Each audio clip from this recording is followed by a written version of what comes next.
Welcome to the Cardboard Crash Course. My name's Ethan, and today we're looking at how to play Misfit Heroes. This is a card game designed by Phil Walker Harding, and a review copy supplied by the publisher Alderac Entertainment Group.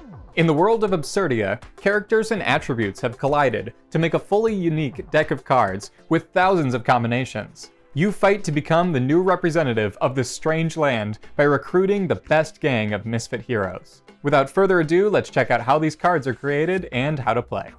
Before starting your first game, you'll notice you have 82 unique attribute cards with no characters on them, and 82 unique transparent character cards. You'll mix these up randomly and, using the included sleeves, create a deck of unique characters with special attributes. You'll create hilarious unique characters such as the Executioner Mermaid, Inflammable Knight, or even the infamous Gangster Frogman. Shuffle the entire stack of these cards together and place them face down in the middle of the play area. Then, also in the central play area, create a pile of each of the different denominations of currency and the 3 different influence tokens. Finally, in the central play area, you'll place the region tiles. Organize them so that the columns are the same type and the rows are the same number.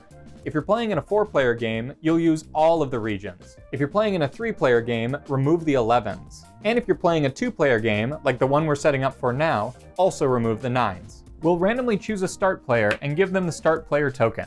Alongside that, they'll receive coins worth 35 total. Each subsequent player receives 5 more coins than the previous player. So for example, the 3rd player would receive 45 coins.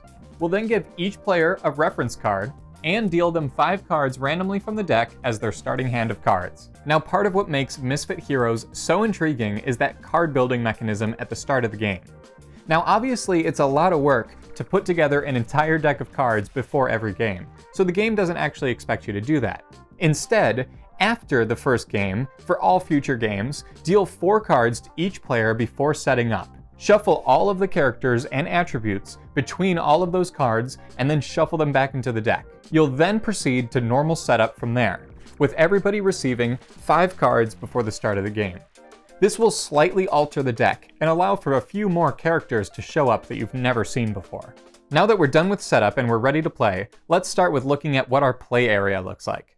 A player's play area is made up by an imaginary grid 4 cards wide by 4 cards tall. Imagine it looking a little something like this, but with the cards turned face up. Once one player has an actual grid of 4x4 cards, then they trigger the end of the game. Now that we understand what our play area looks like, let's look at the actions that's possible for us to take on a turn. Starting with the Recruit a Hero card action. When we recruit a hero card, just like this Underground Triton here, we'll look at the sum of the values in the top left corner and pay that cost in gold. So with a 6 and a 5, we'll pay 11 gold to the main supply and then place him in our tableau. When you place your first hero card into your tableau, you must place him at the bottom left corner of the 4x4 grid. After that, every time you play a hero card, it must be orthogonally adjacent to one already there. Orthogonal means directly adjacent to, but not on a diagonal. So later, if I were to play this Veterinary Fawn, he may go here to the right of the Triton, or directly above it, but not diagonally. Cards have 2 boxes, one right on top of each other, that make up the ability of that card. The recruitment box on top may be of 4 different types, this one being a heart recruitment box. Then each card always has an activation box, which most of the time is triggered by the recruitment box. Let's look at the reference card for an example of each different type. This heart recruitment box always activates itself and then the activation box when you play it to your tableau. This triangle recruitment box, however, is looking to meet a specific condition when it's played to your tableau in order to activate the activation box. If, when it's played, you don't meet that condition requirement, you cannot activate the bottom box. The star recruitment box is similar to the triangle. However, instead of checking for a specific condition when it's played, it's looking for you to pay a fee when it's played in order to activate the activation box. This sounds strictly worse than the heart. However, most of the time, this one allows you to activate the bottom activation box twice. Finally is the trophy recruitment box. This immediately activates the activation box once it's played, but also has a way to gain more points at the end of the game. There are also cards in the game that have the ability to reactivate a different card in your tableau that's already been played. Whenever a card is activated, other than when it's first played, it only activates the bottom activation box, not the top recruitment box. On top of this, on the top right corner, cards also have a specific amount of victory points that they give you at the end of the game, and a banner down the left side. These are the 3 different types of factions. Blue banners represent human cards, red banners represent beast cards, and overlapping banners that create a purple banner are called misfits. Although recruiting a hero card might be the most interesting, intricate action, we also have other ones in order to keep up with our opponents, including number 2, draw cards. This allows you to discard any number of cards from your hand to the central discard pile, then drawing that many cards plus 2. So if we were to discard 2 cards, we'd draw into our hand 4 more. A lot of the time you'll end up with cards that are kinda hard to play or don't really work with your tableau, so you might end up having to discard and draw pretty often. The third action is gaining 1 influence. That's of any color, green, blue, or gray. When you gain the influence of your choice, place it in your play area. A lot of hero cards when they're played already give you influence, but you might have to take this action if you get a little stuck. And similarly, gaining 10 money from the supply is the 4th action that you have the option to take. Place that money in your play area with the rest of your money. No matter what of the 4 actions you choose to do on your turn, you always get an opportunity at the end of your turn to discard influence to claim a matching region tile.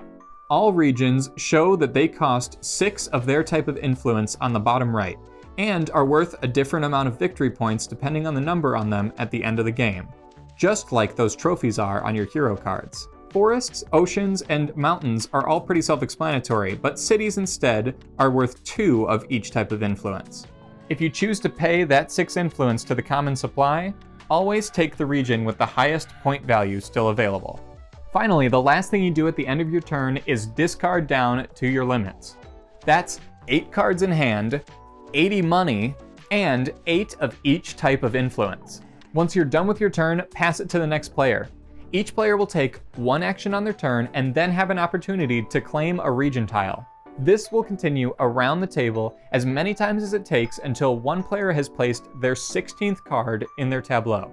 As soon as that happens, each other player in turn order takes enough turns so that each player has taken an equal number of turns in the game.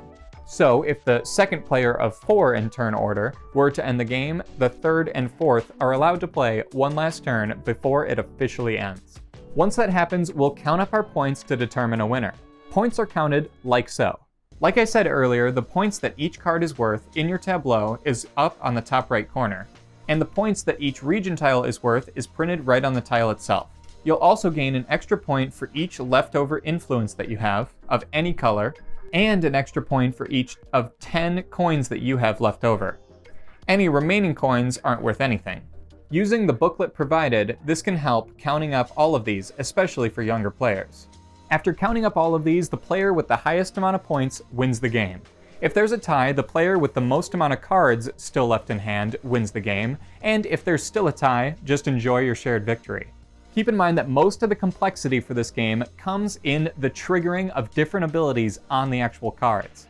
A lot of cards care about where they are in your tableau and what other cards you've already played. So get ready for some crazy combos, especially with the different card combinations. Thank you again to AEG for providing this review copy. It was a lot of fun to test out and play. You can get your copy on their website, which I'll link in the description below. Thank you for watching the Cardboard Crash Course.